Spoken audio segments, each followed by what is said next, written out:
दोस्तों नमस्कार। आज हम बात करने जा रहे हैं एक ऐसे प्रोजेक्ट की जिसने पूरे एशिया और दुनिया का ध्यान अपनी ओर खींच लिया है। यह प्रोजेक्ट है द ग्रेट निकोबार प्रोजेक्ट। जी हाँ, हिंद महासागर के बीचों बीच बसा हमारा खूबसूरत ग्रेट निकोबार आइसलैंड, जहाँ भारत सरकार एक ऐसा मेगा प्रोजेक्ट ला रही है जिससे न सिर्फ हमारी अर्थव्यवस्था बल्कि हमारी सुरक्षा और रणनीतिक ताकत भी कई गुना बढ़ जाएगी। ग्रेट निकोबार प्रोजेक्ट क्या है दोस्तों? ग्रेट निकोबार आइसलैंड अंडमान निकोबार द्वीप समूह का सबसे बड़ा और सबसे रणनीतिक आइसलैंड है। यहाँ भारत सरकार करीब 70,000 करोड़ रुपए से ज्यादा का एक मेगा इंफ्रास्ट्रक्चर प्रोजेक्ट बना रही है। इसमें शामिल होंगे इंटरनेशनल कंटेनर ट्रांसशिपमेंट टर्मिनल, बड़ा बंदरगाह, अंतर्राष्ट्रीय हवाई अड्डा, टाउनशिप, नया शहर, पावर प्लांट और हर तरह की आधुनिक सुविधाएं। यानी समझ लीजिए, हिंद महासागर के बीचों बीच भारत एक नया सिंगापुर और दुबई तैयार कर रहा है। भारत को इससे क्या लाभ मिलेगा? रणनीतिक ताकत। ग्रेट निकोबार समुद्री रास्तों के बेहद करीब है। यहाँ से दुनिया का सबसे व्यस्त मालवाहक समुद्री रूट मलक्का जलडमरू मध्य स्ट्रेट ऑफ मलक्का सिर्फ 40 से 45 किलोमीटर दूर है। ये वही जगह है जहाँ से दुनिया का करीब 40% व्यापार और 80% चीन का तेल गुजरता है। यानी अगर भारत चाहे तो इस इलाके पर नजर रखकर चीन और बाकी देशों की सप्लाई लाइन को प्रभावित कर सकता है। व्यापार और अर्थव्यवस्था। जब यहाँ इंटरनेशनल बंदरगाह बनेगा तो भारत को विदेशी जहाजों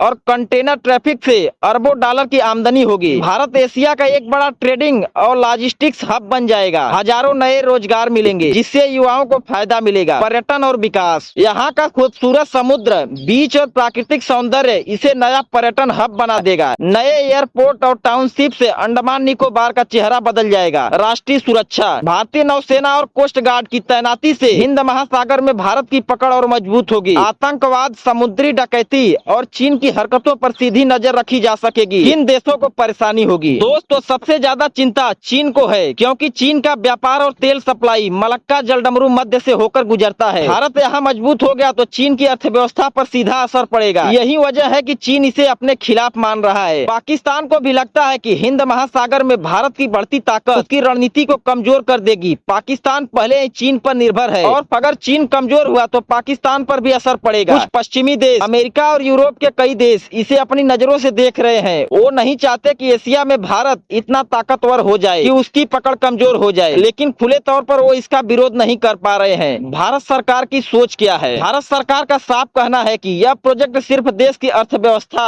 और विकास के लिए है। इससे हिंद महासागर में भारत की वैध ताकत और उपस्थिति बढ़ेगी। यह प्रोजेक्ट न सिर्फ भारत बल्कि पूरे एशिया प्रशांत क्षेत्र के लिए फायदेमंद होगा। सरकार मानती है कि अगर भारत को ग्लोबल पावर बनना है तो हिंद महासागर में हमारी पकड़ सबसे मजबूत होनी चाहिए और ग्रेट निकोबार प्रोजेक्ट उसी दिशा में सबसे बड़ा कदम है। हमारी अर्थव्यवस्था पर असर। यहाँ बंदरगाह बनने के बाद भारत को हर साल अरबों डॉलर का राजस्व मिलेगा। अंडमान निकोबार द्वीप समूह अब सिर्फ एक टूरिस्ट डेस्टिनेशन नहीं रहेगा बल्कि यह इकोनॉमिक पावर हाउस बन जाएगा। इससे भारत की जीडीपी पर सीधा सकारात्मक असर होगा। मेक इन इंडिया और आत्मनिर्भर भारत अभियान को भी बल मिलेगा। दुनिया की प्रतिक्रिया। अमेरिका और जापान भारत को सपोर्ट कर रहे हैं क्योंकि वो भी चाहते हैं कि चीन को रोकने वाला एक मजबूत देश सामने आए। ऑस्ट्रेलिया और फ्रांस भी भारत के साथ साझेदारी में दिलचस्पी दिखा रहे हैं, लेकिन चीन, पाकिस्तान और कुछ छोटे देश खुलकर इसका विरोध कर रहे हैं। कुल मिलाकर दुनिया इस प्रोजेक्ट को भारत की राइजिंग सुपर पावर बनने की शुरुआत मान रही है। असली मकसद क्या है दोस्तों? इस प्रोजेक्ट का असली मकसद सिर्फ विकास नहीं है बल्कि असली मकसद है भारत की समुद्री सीमाओं की रक्षा, चीन और दुश्मन देशों को संतुलन में रखना, भारत को वैश्विक व्यापार का केंद्र बनाना और सबसे अहम 2047 तक विश्व गुरु भारत के सपने को साकार करना। दोस्तों जब हम इतिहास की किताबें पढ़ते हैं तो हमें मालूम चलता है कि समुद्रों पर जिसने कब्जा किया उसने दुनिया पर राज किया। आज भारत उसी राह पर बढ़ रहा है। ग्रेट निकोबार प्रोजेक्ट केवल एक प्रोजेक्ट नहीं है बल्कि यह भारत के नए युग की घोषणा है। सोचिए, कल तक जिस हिंद महासागर को बड़ी बड़ी ताकतें अपने कब्जे में मानती थी, वही हिंद महासागर अब भारत की शक्ति, समृद्धि और गौरव का प्रतीक बनेगा। यह प्रोजेक्ट आने वाली पीढ़ियों को बताएगा कि भारत सिर्फ जमीन पर ही नहीं बल्कि समुद्रों में भी अपनी ताकत से दुनिया को चौंका सकता है। दोस्तों अगर यह वीडियो अच्छी लगी हो तो वीडियो को लाइक करें, शेयर करें, चैनल को सब्सक्राइब करना बिल्कुल न भूले। तो मिलते हैं किसी और वीडियो में, तब तक के लिए जय हिंद।